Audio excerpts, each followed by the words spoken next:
Alrighty, what is going on, everybody? Welcome back to the Tyler Creates YouTube channel. My name's Tyler. I hope y'all are having a blessed day. I figured I'd record this video kind of for whoever's out there that might see this, and also for my subscribers to let you guys know that we got a new camera, so things look different or sound different because of this camera right here. I guess kind of a backstory.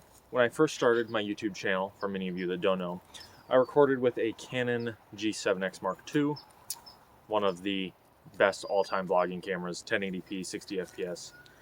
It didn't overheat like the Mark III had overheating problems, and I don't know if there was a Mark I. I'm not a super in-depth camera guy, but I knew that that camera was compact, and I knew that I would be able to use it well, and of course I did use it a lot to film a lot of videos. I actually believe almost all of the early Mustang videos, if not all of them, were filmed on that camera. And I ended up selling that camera, and it was bittersweet, but I ended up selling it because it just was small and I was kind of ready to move upscale in the camera world. So I upscaled to a legendary camera. The Canon G7X Mark II is a legendary camera to begin with for vlogging and for YouTube content. It is like the camera that people have more recently, people are getting out of using them, but you know, pre-2020, honestly, a lot of people use them, and I'm sure there's still people that use them today, but a lot of people use them. That's why I got one, because you do research and that's the camera that comes up. So I ended up using that camera for a long time. Really enjoyed it. I love Canon stuff. I was kind of a Canon, like I had bought into the Canon brand. The name, I kind of bought into the name, and I also bought into the cameras because I like Canon, and I do like Canon. But if there's something that phones have taught me, it's you should never really be beholden to one brand. It's kind of weird, this like brand loyalty thing, and I understand it. Like, I'm a Ford guy, but I also understand exploring. But my next camera, I chose to stick with the brand loyalty and got the super legendary Canon EOS 80D. This camera is, again, it's probably even more famous than the Canon G7X Mark II. This is an excellent camera. For all the videos that you've seen in the past years, really, have been on this camera right here, 1080p, 60 FPS. It's got the crop sensor. I can't remember what it is, ASP-C, ASPC-S. I can't remember what it's called. It's the crop sensor. It's not a full frame camera. What that means is that the sensor inside here is cropped. It's not a full frame. It's been a great camera. It's a DSLR, so it's really used for photography a lot, but they're also kind of video and photography. I think I already said 1080p at 60 FPS. I got this one in a kit online, and I didn't end up really using the other stuff. I don't know why, but I bought like a telescoping kit, so it had a whole bunch of telescoping lenses, and I've shot some really, really high quality stuff with this camera. I love this camera. If I had an abundance of money, I would not get rid of this, but I will be getting rid of this camera, sadly. It's been an awesome camera. I filmed everything on it. I've taken all my pictures on it besides my phone, and it's been a great camera. The Canon software is really pretty easy to get used to. You know, if you're getting into the camera market, it seems like Canon's pretty well developed. It also seems like Sony is actually becoming more developed and more user-friendly almost, it seems like, than Canon. A lot of people really like Sony stuff. And this just shoots normal 1080p at 60 FPS. I believe the sensor on this is 20.4 megapixels. So it's been a great camera. It served me well, and I am sad to see it go. I did buy it brand new, I think, or maybe like secretly refurbished, I'm not sure, but it's been a really good camera, and now I want to step up my quality game. I'm not super keen on 1080p 60 FPS anymore. I was kind of watching videos online, and I was like, a lot of people say 1080p is great, and most people don't even get 1080p unless you go into your YouTube settings and select it. YouTube auto degrades, and everybody knows all the gobbledygook that goes on there. You have to go in and manually select your video quality, which is the gear if you're watching it's a gear if you're watching on the phone. It'll be in the top one of the corners, and if you're on a PC, it'll be down in one of your corners. It'll be on the bottom right if you're facing your computer. But I just was like, man, I've been filming in 1080 for a really long time, and I'm not super, like, I feel like 1080 is finally starting to kind of become a lower quality just now in 2024. I never really felt like that, and I'm speaking from like trying to keep up with the times here. 1080p is fine. This camera works, I mean, it kicks butt. Okay, it works fine. If you want 1080p video, you film with a phone that can film 1080p. Obviously, I strive to have good video and audio for you guys, and I've always wanted my content to be pleasing. I never want people to be like, oh, he's too quiet or he's too loud, and so far people don't say that in the comments. So that's why I got this DSLR camera, and I really wasn't sure about it. I was like, well, I shoot a lot of photography, and I do still plan on shooting a lot of photography, but I also do a lot of video, and I really want to take YouTube more seriously. Enter my Panasonic Lumix GH5. This is a used camera. I could not get one of these new or refurbished. They were very pricey. This was pricey to begin with. This was pricey to begin with. This was way more than this. These cameras are used. I don't know when the release date was on either of these. I'll try to look it up. You can obviously see that they're a much different camera here. I do plan on getting a better lens for this. This lens was just on the camera I bought, on this camera. When I bought this, it came in a kit. I overpaid for this. I was young and stupid and shouldn't have bought the kit. I would have saved myself hundreds of dollars. Don't buy kits. Do not buy a camera kit. Buy the stuff individually in a cart. So I got this. The reason I got this camera, 4K 60 FPS, 8-bit, 150 M, I can't remember, 150, it's the recording rate, 150 megabits, 150 million megabits per second, 150 megabits per second. Yes, I believe that's right. And then it also has cinema 4K at 400 megabits per second, but you really can't use that, and that's also, I believe, in 10-bit. This is all very complicated stuff. I just got it because it films in 4K at 60 FPS. That was my goal. I did not want 4K at 30. Absolutely did not. There's no cameras that film at 2K, which brings me to my next point. I will not be uploading YouTube videos from here on out in 4K. I'm rather going to downsample them to 2K at 60 because I don't feel like 4K is even remotely near what people can watch. It seems like phone data can't support 4K. The only way you really, in my opinion, can watch 4K, I don't even use 4K, is when you're on a Wi-Fi connection. And I feel like 2K is the next step up. Now, people say that 1080p is 2K. I'm talking like, what is it, 2560 by whatever, 1440p, like, not 1080p. Okay, if you know what I mean, you know what I mean. There's this whole discussion about like people saying that 1080p is 2K. I'm talking about like 2K, like 1080p, 2K, 4K, 8K. Okay, it's not. I read this thing where like 2K is not. It's not actually 2K. It's like 2.5K, I think. Anyways, I'm not going to upload in 4K. I'm going to downsample to 2K, and what that will do is make the video quality really high. Hopefully, it should make the video quality high because you're condensing a 4K video down into a 2K video. And hopefully you guys will be able to get some higher video quality again. You're going to have to go in and select this. I don't think I've ever in my entire life had a YouTube video auto change the resolution to 2K.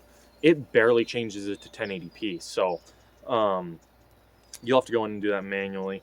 But I just want to up my game a little bit more for the coming future, because it seems like 1080 is just starting to be on its way out. And I mean like it's in its infancy of being on its way out. I've been bought into 1080p for a long time. I think 1080 is just fine.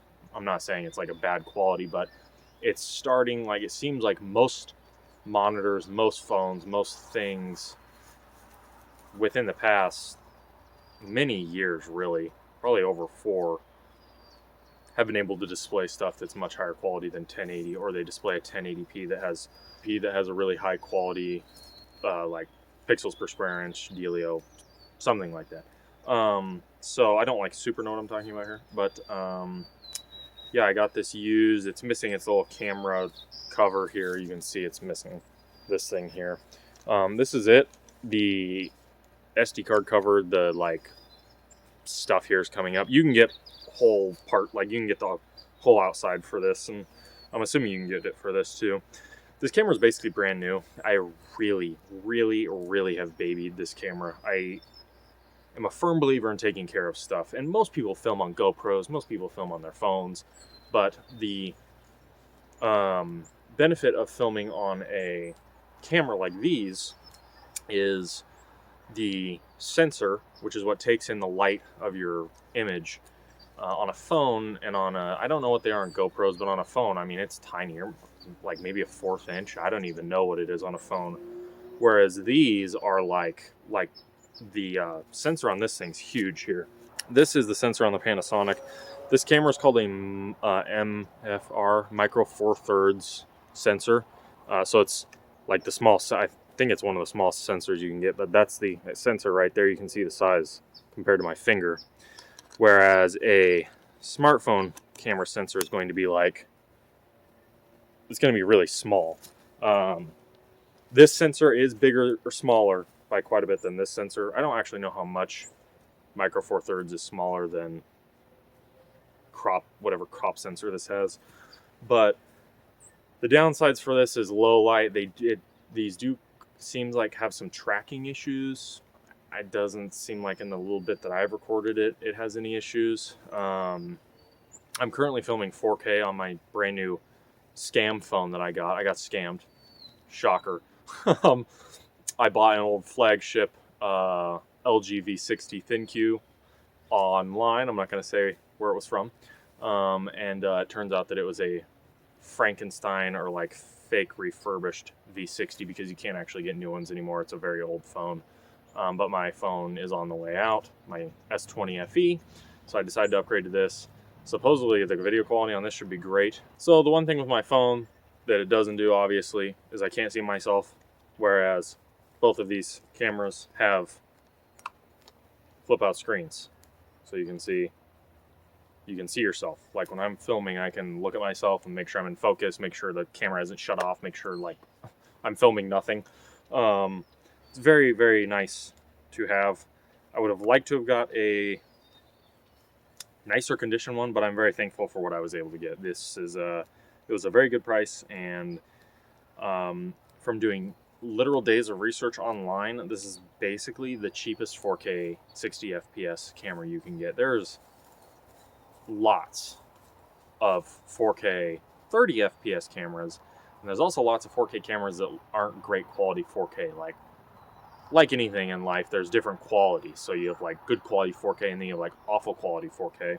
So I'm gonna film a couple videos with this here coming up, and I'm actually gonna switch to it right now so you guys can see the difference. So I guess real quick I will film on my, oh, what happened? I will film on my Canon 80D one last time here. So we are now filming on my Canon EOS 80D. Obviously in my screen here, the camera looks like it's 10K because it's a very small screen, but obviously when you're on YouTube or you're watching it some other way, these also don't have the mic plugged in. I do have a microphone, but you can see here, this is the camera. You might actually now be able to see the difference between a 4K 60 FPS phone and a 1080p 60 FPS camera. You probably can tell that the colors are way more vibrant. There might be even more detail in this 1080p picture. I don't know though, I'll have to look and post. This could actually be less quality than my phone. It wouldn't surprise me at all because, well, 4K is just 4K. It's bigger and most of the time it's better. And obviously this all depends on what you're watching on. So if you're watching on like a 720p display, it's not going to be near the quality as if you were watching on a 4K display and you were able to see how bad the 1080 actually was. So without further ado, we're going to say goodbye to this camera that I'm holding here, and we're going to turn on this one here. So we are now filming on my GH5. Now I don't have the settings on this all right quite yet. So who knows what it's going to look like. The color difference is quite a bit. I'm sure I have some setting wrong here. I need to go back in and set it. You can go in and set all kinds of things on these cameras. You can see well, you can't see because it's making it, the picture quality on, I'll switch back over, maybe this is gonna be difficult to edit. I'll switch back over to the Canon. You can see the trees behind me are very yellow. You can see the trees behind me here aren't yellow. That's probably because I have the settings wrong. So yeah, you can see the trees behind me are very yellow. You can see the trees behind me here aren't yellow. That's probably because I have the settings wrong. So yeah, but yeah, this is it's very dark. There we go. It's coming back. I'm gonna have to go through and like figure out how to use this camera because I don't know what I'm doing. So yeah, well y'all, as we grind to a close, the camera is very yellow. I don't actually know why that is. It's not that yellow outside. As we grind to a close on this video here, I am very thankful to the Lord that He's given me the opportunity to have the cameras that I have. And yeah, I have the GH5 here. This is a Panasonic, this is a Canon, so I am changing product or brands, but wouldn't be the first time I've changed brands. So bird. But other than that, hopefully we will see how this goes. If y'all don't feel like it's maybe necessary, I don't know. I thought about it, and I want my videos to be higher quality, and I'm sure that it'll benefit you guys, I hope. I almost started filming videos in like really super old, like I almost got a like a camcorder from like the 70s or something. I don't know. I was just thinking of something cool to do that would be different because everybody goes high quality, and in a world that's trying to get further and further into the future, I'm just trying to make sure that my stuff is mediocre for today's standards. And I feel like 2K is finally 2.5, whatever, 2560 by 1440p is kind of becoming this like norm. I actually don't feel like 4K is necessary at all. I think it's dumb, unless you're on Wi-Fi and you actually go select it. But yeah, I hope you all enjoyed. And let me know your thoughts down in the comments below. This is kind of a random video. Most of you are probably car people, but hopefully this reaches a new audience. As I've said before, this channel is me and whatever I'm doing. It's not just car content. It's not automotive content. It's me content, whatever I'm doing. So yeah, I hopefully you all can see the difference. Meanwhile, my V60 will switch to that real quick. What's up? Has been filming the whole time. We're back to the Canon EOS 80D. Thank you all for watching. I hope the Lord's watching over all you out there, and I will catch you all on the next one. God bless.